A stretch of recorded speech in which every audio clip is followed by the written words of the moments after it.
je vais maintenant passer au français. Nous avons un nouvel intervenant qui est Éric Geoffroy, qui est ici, que je vais appeler sur la scène. Éric Geoffroy est professeur émérite à l'Université de Strasbourg, grand islamologue. Et voilà, oui, j'ai oublié bien sûr Luc, il est coincé là-bas, donc on ne le voit pas. S'il était là, évidemment, on le verrait davantage. Alors, voilà, c'est...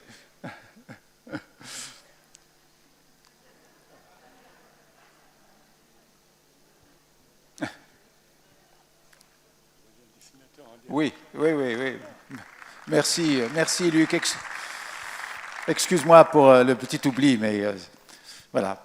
Alors oui, donc Éric Geoffroy va donc nous parler de la façon dont il voit le rapport entre science et religion de son point de vue de spécialiste de l'islam et en particulier du soufisme. Bon, Éric, vous le connaissez tous, il a écrit de très nombreux ouvrages, traduit des ouvrages des grands maîtres du soufisme, en particulier des maîtres ici au Maroc, et il vient souvent au Maroc pour donner des conférences et des cours, donc on est très heureux de l'accueillir ici ce soir à l'UM6P. Merci beaucoup. Je parle là, ça suffit? C'est bien, vous m'entendez? Oui, c'est clair. Bien, alors, bonsoir à toutes et à tous. Assalamu alaikum. On va faire un petit peu d'épistémologie, de science de la connaissance. En général, on laisse ça aux philosophes ou aux scientifiques dans le sens moderne. Eh bien, les spirituels musulmans, les métaphysiciens, pratiquent depuis très longtemps, évidemment, l'épistémologie. C'est vraiment une question d'épistémologie. C'est pour ça, d'ailleurs, que les soufis, lorsqu'ils invoquent Allah, ils invoquent le nom, Allah, mais sinon, ils disent « al-haq », le réel. Donc, à la base, les démarches de la connaissance est une démarche extrêmement scientifique.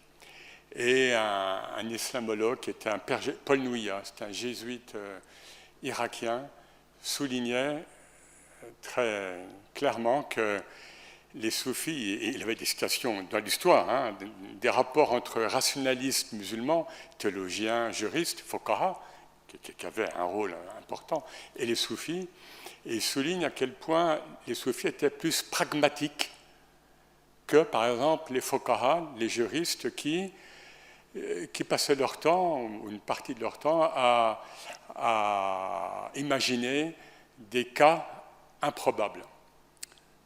Le spirituel est fil waqi', il est dans le réel, dans la réalité.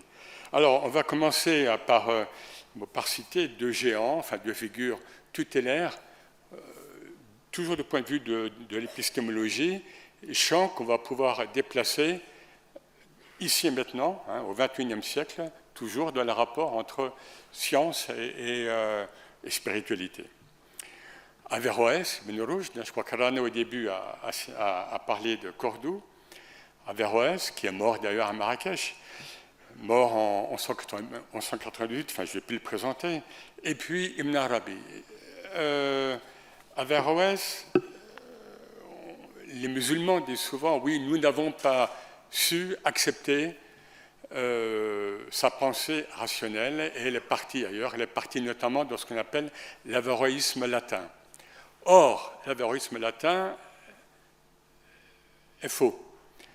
Maintenant, on le sait, ça a été démontré depuis. Qu'est-ce que nous dit en fait Averroès, principalement dans Fasl al-Maqal, dans le discours décisif? Il nous dit que lorsqu'il y a contradiction entre la raison, notre raison humaine, et les sources scripturaires, sur un plan exotérique, zahir, la raison peut l'emporter sur la vision exotérique. Mais si nous sommes dans le batin, si nous sommes dans la dimension ésotérique, intérieure, spirituelle, pour lui, elle est d'inspiration divine, et donc là, la raison ne peut rien faire. Je résume en gros. Donc, je disais que ce qu'on appelle l'avéroïsme latin, qui s'est fondé pendant longtemps sur le concept de double vérité, est faux. Et donc, on va voir à quoi on peut en venir en ce qui nous concerne. Eh bien, c'est que il n'y a pas une vérité rationnelle, intellectuelle, scientifique, humaine, et une vérité spirituelle. Dans le Fasl al-Maqal au début, Averroès insiste là-dessus, il ne peut qu'y avoir une seule vérité et que ces deux approches convergent. Ces deux approches convergent parce que nous sommes dans le tawhid, nous sommes dans le principe d'unicité. Et ce principe d'unicité, ce n'est pas uniquement le fait de dire, comme dans l'islam exotérique, qu'il y a un seul Dieu, mais moi je suis dans une dualité culturelle, religieuse parfois, beaucoup pratiquée alors qu'ailleurs. Vous voyez, je suis dans une sorte de schizophrénie parfois intérieure, y compris religieuse. Si le haqq, le réel, si Dieu est unique, il me donne ma cohérence, il donne la cohérence à tout ce qui est créé. Et donc, le fait que tous les savants musulmans traditionnels convergeaient, partaient d'un pluralisme des sciences. Ils pratiquaient des sciences, puis la poésie, etc.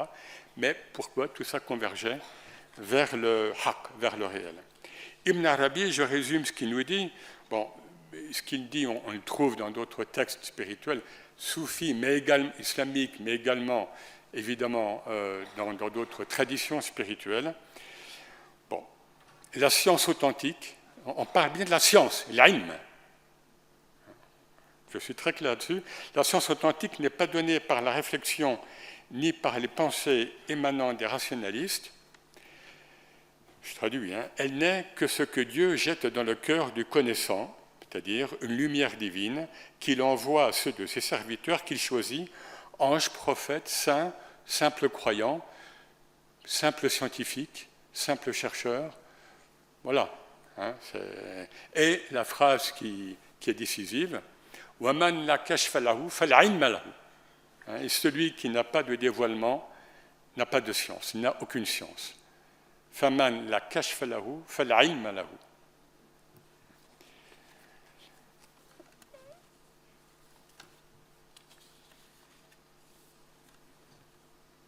Un verset coranique en 45-23 nous donne une possibilité. Vous savez bien que le Coran est pluridimensionnel, plurisémantique.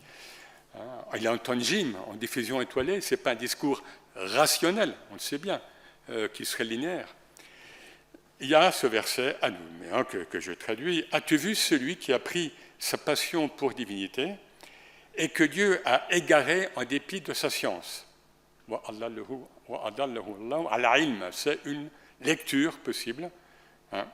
Et que Dieu a égaré Allah a le sens en dépit de, malgré, en dépit de sa science. Eh bien, parmi ceux qui manipulent les technosciences contemporaines, beaucoup paraissent concernés par ce verset, en limitant leurs investigations au seul monde phénoménal. Ces scientifiques ont-ils conscience qu'ils restreignent la haqiqa, la réalité plénière. On a vu le nom divin al-haq, maintenant al-haqiqa, la réalité plénière, et que de ce fait, leur vision est entachée de partialité. C'est ce qu'un écrivain français, âgé maintenant, mais qui est encore vivant, chrétien, Jean-Claude Guibaud, appelle la superstition scientiste. Et René Guénon, tout le monde connaît de près ou de loin, nous dit « Toute la science profane qui s'est développée au cours des derniers siècles n'est que l'étude du monde sensible. Elle y est enfermée exclusivement et ses méthodes ne sont applicables qu'à ce seul domaine. Or, ces méthodes sont proclamées scientifiques à l'exclusion de tout autre, ce qui revient à nier toute science qui ne se rapporte pas aux sciences matérielles. » Alors, en dépit des ex-nouveaux paradigmes dégagés en physique quantique de la première moitié du XXe siècle, incomplétude, incertitude, non-réalité du monde phénoménal, etc., et en dépit des conjonctions pertinentes qu'il crée, ce nouveau paradigme, avec la métaphysique des différentes traditions dans le monde, eh bien, la plupart des scientifiques, heureusement pas tous, on est là pour en témoigner, la plupart des scientifiques campent sur leur position héritée du positivisme. Et on a l'adresse coranique, là, pourquoi ne croient-ils pas? Eh bien, ils répondent, parce que nous suivons ce que nous ont dit nos pères, Abba Ouna. C'est le suivisme, taqlid, que l'islam, bien compris, rejette de manière absolue. Et il était question tout à l'heure de ijtihad, qui est l'inverse. Alors, ces scientifiques n'ont pas intégré que la réalité est multidimensionnelle. Bon, maintenant, ça devient presque... Edgar Morin en parle, et d'autres. La réalité est multidimensionnelle. Il faut quand même voir que jusqu'il y a quelques décennies, les humains, depuis des millénaires, avaient grosso modo une vision tripartite de l'humain. Il y avait la dimension spirituelle, l'esprit, puis la psyché, le domaine de l'âme, et le corps. Or, depuis, pas partout dans le monde, mais depuis quelques décennies, 2-3 siècles, on veut nous faire croire que nous ne sommes faits et que le cosmos n'est fait que de matière.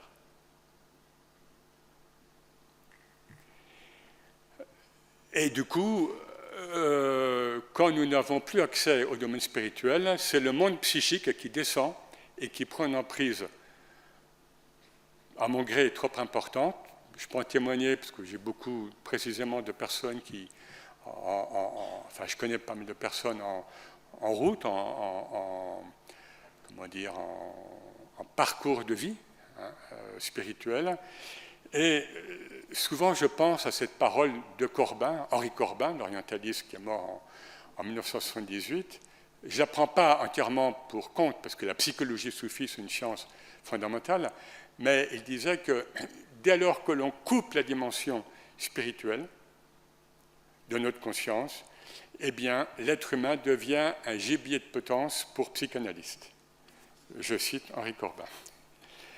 Alors, le prophète Mohammed décrivait l'antéchrist, Dajjal, comme étant borgne, un seul œil, ce qui, pour certains exégètes musulmans, désigne de façon symbolique le matérialisme moderne, amputé de la vision unitive et illuminative. En tous les cas, ce qui est sûr, ce n'est bien sûr qu'une interprétation possible, ce qui est sûr, c'est que nous devons réapprendre à voir avec les deux yeux, selon l'expression soufie, « Dhul Ainayn », voir avec les deux yeux, sinon on est borgne. C'est-à-dire à conjoindre le non-rationnel, le rationnel et le suprarationnel, expérimentation matérielle, expérience intérieure, multiplicité et unicité, physique, métaphysique, mentalité scientifique et la mentalité magique qui revient. Les monothéismes l'auraient chassé. Je ne sais pas si vous avez remarqué, autour de vous, beaucoup de gens, en Occident, en tous les cas, y compris des musulmans, sont dans une démarche de découverte du chamanisme. Qu'est-ce que ça veut dire? Alors, un autre passage coranique nous dit, là Dieu parle de l'homme, de l'être humain, ne lui avons-nous pas donné deux yeux, ne lui avons-nous pas montré les deux voies? L'astrophysicien Hubert Reeves, qui nous a quittés récemment, tenait des propos d'une similitude saisissante, je le cite, « Nous ne pouvons pas vivre une seule démarche, à peine de devenir fous, psychologisme, fous, ou de nous dessécher complètement. Il nous faut apprendre à vivre maintenant en pratiquant à la fois la science et la poésie. Il nous faut apprendre à garder les yeux ouverts en même temps, les deux yeux ouverts en même temps. » Et je reviens sur Corbin. Pour lutter contre le nihilisme matérialiste, Corbin a vécu durant les 30 Glorieuses. Il est mort en 1978, il est en France. Il a en face à lui ce technoscientisme consumériste qui est un souffle incroyable en Occident. Et lui, voilà ce qu'il nous dit. Bon, pour lutter contre ce nihilisme, eh bien, je plaide pour une reconnaissance du monde imaginal, pour l'instauration d'une métaphysique de l'imagination active. Alors attention, le monde imaginal, en arabe on trouve ça dans les textes soufis anciens, Alam el-Khayal, ce n'est pas du tout l'imagination qui peut tromper, illusoire. Non, c'est le malakout, c'est le monde intermédiaire, le monde spirituel intermédiaire entre le mulk et Jabarut, le monde divin qui, bon, pour la plupart d'entre nous, nous est essentiel.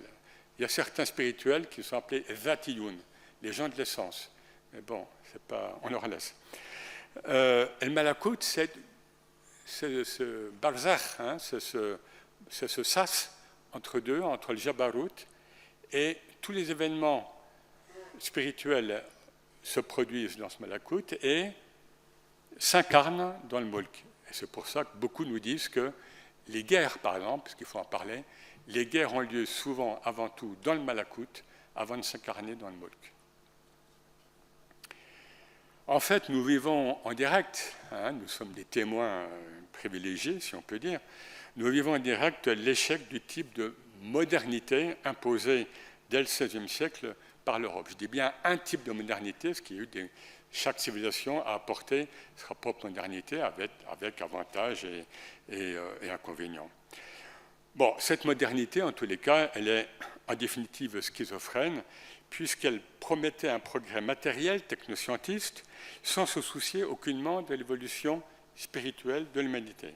Et c'est ainsi que l'émir Abdelkader, Jazairi, donc le grand spirituel avant d'être le fondateur de l'État algérien moderne, eh bien, cet homme-là, par la hikmah, par la sagesse, accompagnait le progrès matériel des Occidentaux. Il se rendait à chaque exposition universelle, à Paris, à Londres, 1855, 1860, etc. Mais il disait aux Occidentaux, attention, le ciel va se refermer sur vous. Attention, si vous n'y prêtez pas attention, si vous restez rivés sur cette horizontalité technoscientiste, le ciel va se refermer sur vous. Alors, est-ce qu'on peut parler de méthode, de solutions, de convergence? Alors, des convergences, il y en a. Là, je ne résiste pas donc de citer deux citations, l'une en arabe du XVe siècle, un maître du XVe, et une d'un scientifique, Michael Heller, donc un cosmologiste polonais, je crois, donc contemporain. Un cher donc égyptien du XVe nous dit la sphère de la sainteté, la spiritualité, s'étend au-delà du champ du mental, car elle est fondée sur le dévoilement spirituel. Qu'est-ce que nous dit Michael Heller? Je soutiens que la plus grande conquête de la physique moderne a été de découvrir que notre sens commun se limite à un domaine étroit de notre expérience ordinaire. Hors de cette région s'étend une sphère, même terme qu'en arabe, da'ira, si je traduis, s'étend une sphère inaccessible à nos sens. Bon, alors, il y a des méthodes, mais je crois que Jean préfère que j'en parle lors de l'échange. Je commence quand même par cette interaction entre l'observateur et l'observé. Je dis ça parce que je viens des sciences humaines et que les sciences humaines n'ont pas encore intégré, sauf l'ethnologie et l'anthropologie, bien sûr qu'ils ont intégré ça, mais l'épistémologie soufie, en tous les cas, partage avec la physique quantique et son principe d'incertitude de Heisenberg le constat qu'il n'y a pas d'observateur neutre. C'est impossible. Celui-ci interfère consciemment ou inconsciemment dans son champ d'investigation et il suscite ainsi une interaction avec l'objet concerné. Voilà, donc les physiciens de pointe, comme les grands spirituels l'affirment, nous créons en observant. Les soufis revendiquent d'emblée cette implication, car pour eux, l'unicité de Dieu, encore une fois, entraîne une multitude de nisab, de relations, c'est-à-dire entraîne une solidarité ontologique entre Dieu et le monde. Ce principe d'interdépendance du cosmos, qui est donc d'ordre expérientiel chez les soufis, l'homme contemporain le découvre malgré lui et au gré des catastrophes écologiques. Encore un point que je voudrais souligner, ou peut-être on le fera lors de... Je voudrais finir par contre en cette intervention plénière, si je puis dire, par le rôle du principe féminin. Bon, j'ai commis un livre il y a 3 ans, Allah au féminin, bon, l'éditeur Albin Michel a zappé le sous-titre, parce que quand même le titre, le féminin et la femme de la tradition soufie. Bien, oui, c'est évident, et par une observation aussi que je peux avoir ici ou là, que la science contemporaine, comme d'ailleurs les religions en tous les cas, les spiritualités en général, ont plus intégré les femmes, mais pas toutes. La science contemporaine doit davantage intégrer les principes féminins. Je parle du principe féminin qui est un principe métaphysique, qui est bien sûr de la femme biologique, mais aussi en l'homme. Je parle au niveau métaphysique. Ce que Annick de Souzenel, mon ami Annick de Souzenel, appelle le féminin de l'être. Pourquoi le féminin est, on le sait bien, plus intuitif, moins coincé dans le mental que le mâle. Il est plus ouvert à l'aventure spirituelle. Ça, je peux en témoigner quand je vois beaucoup de couples musulmans où la femme va oser, elle a moins peur que l'homme, elle va oser cette aventure spirituelle. Et l'homme, en général, va croyant, mais il a un cadre normatif et il préfère ne pas en bouger. Donc, je le vois déjà à l'œuvre, d'ailleurs, les femmes, dans le domaine spirituel, mais aussi ailleurs, on le voit, vont jouer un rôle de plus en plus important. Pourquoi ? Parce que le principe, et heureusement, parce que le principe masculin, dévoyé, à l'œuvre de la modernité, donc depuis le XVIe, XVIIe, XVIIIe, enfin là on peut débattre, eh bien ce principe masculin, il a nourri notamment l'hégémonisme européen, le colonialisme, les guerres napoléoniennes, mais surtout les guerres mondiales, le scientisme, le capitalisme prédateur et la destruction de l'environnement. Le féminin, actuellement, on le voit, puis quand j'en parle avec des responsables femmes dans des milieux spirituels, elles le disent, le principe féminin vient contrebalancer, heureusement contrebalancer, ce déséquilibre. Et c'est indispensable, sans quoi nous risquons d'aller droit dans le mur, notamment en ce qui concerne la crise écologique. Bien entendu, ce principe féminin, encore une fois, ne se réduit pas à la femme biologique, mais c'est un principe métaphysique. Voilà, en 20 minutes. Merci à vous.